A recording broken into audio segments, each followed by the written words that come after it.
अस्सलाम वालेकुम and welcome to another interesting video. तो आज की वीडियो में हम जो टॉपिक डिस्कस कर रहे हैं उसके बारे में अक्सर लोग पूछते हैं कि क्या पेट के ज़रिए भी डायलिसिस हो सकता है, कि क्या पेट के ज़रिए भी गुर्दे वाश हो सकते हैं। जी हाँ, ऐसा पॉसिबल है। इसको पेरिटोनियल डायलिसिस बोलते हैं। ये डायलिसिस की एक टाइप होती है, पेरिटोनियल डायलिसिस। तो आज की वीडियो में हम डिटेल में डिस्कस करेंगे कि पेरिटोनियल डायलिसिस क्या होता है, ये कैसे पॉसिबल है, इसके ज़रिए कैसे जो जिस्म में फासिद मादे बड़े होते हैं उनको निकाला जाता है, पेरिटोनियल डायलिसिस की कितनी टाइप्स होती हैं, ये सारी चीज़ें इस वीडियो में डिस्कस करेंगे।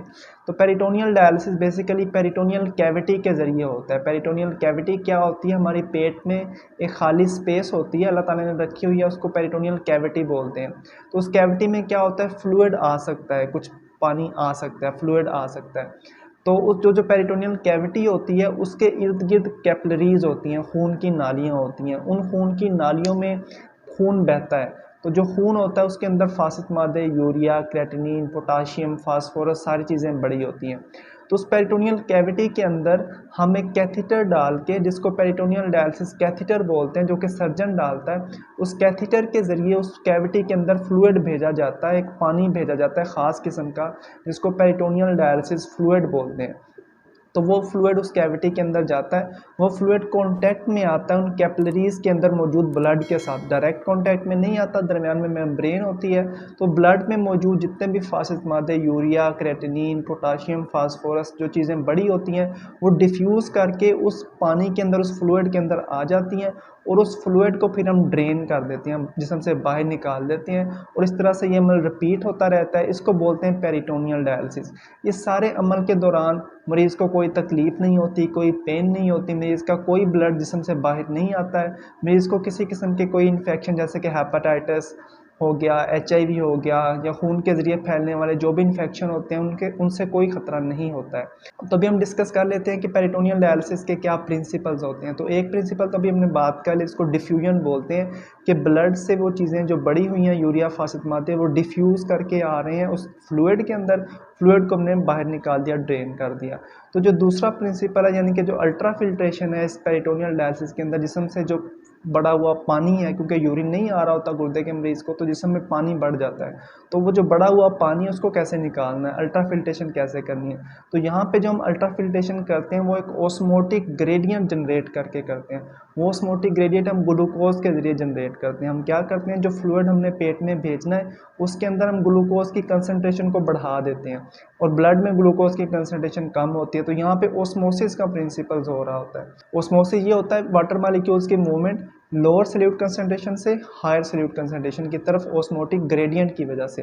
तो अब जो हमारा पेट के अंदर फ्लूइड है उसमें ग्लूकोज ज़्यादा है, ब्लड में ग्लूकोज कम है, तो पानी मूव कर जाएगा ब्लड से पेट की तरफ।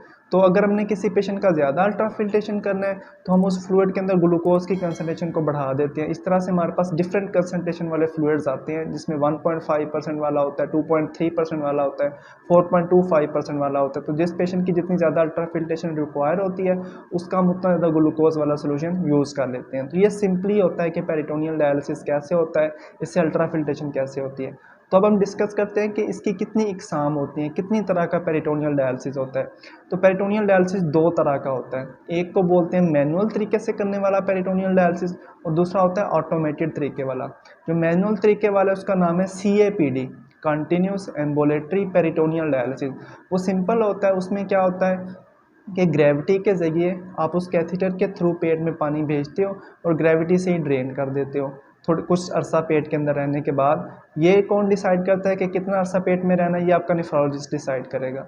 देन जो दूसरी टाइप होती है पेरिटोनियल डायलिसिस की, उसको बोलते हैं APD, ऑटोमेटेड पेरिटोनियल डायलिसिस। मतलब कि उसमें मैनुअल आपने कुछ नहीं करना, आपने सिर्फ एक दफ़ा कनेक्शंस करने हैं। उसके लिए एक मशीन यूज़ होती है, इसको साइक्लर बोलते हैं, PD साइक्लर। उस साइक्लर के साथ आपने फ्लूइड अटैच करने हैं और उसको पेशेंट के कैथेटर के साथ एक ही दफ़ा कनेक्शन कर देना है। तो ये बेसिकली नाइट थेरापी होती है। सारी रात में वो फ्लूइड पेट के अंदर जाएगा भी, निकलेगा भी, जाएगा भी, निकलेगा भी, और ये सारा काम मशीन ने करना है, आपने कुछ नहीं करना। आपने सिर्फ एक दफ़ा कनेक्शन करने हैं, और सुबह जब थेरापी कंप्लीट होगी, उसकी कंप्लीट होने की रिपोर्ट आपको नज़र आ जाएगी मशीन के ऊपर, तो आपने उसको सिंपली खुद ही मशीन ने ड्रेन कर देना, आपने सिर्फ डिस्कनेक्ट करना है। तो इस तरह से जो साइक्लर वाला डायलिसिस होता है ये सारी रात होता रहता है, और दिन भर आप अपने सारे काम वगैरह कर सकते हो। तो ये सिंपल है।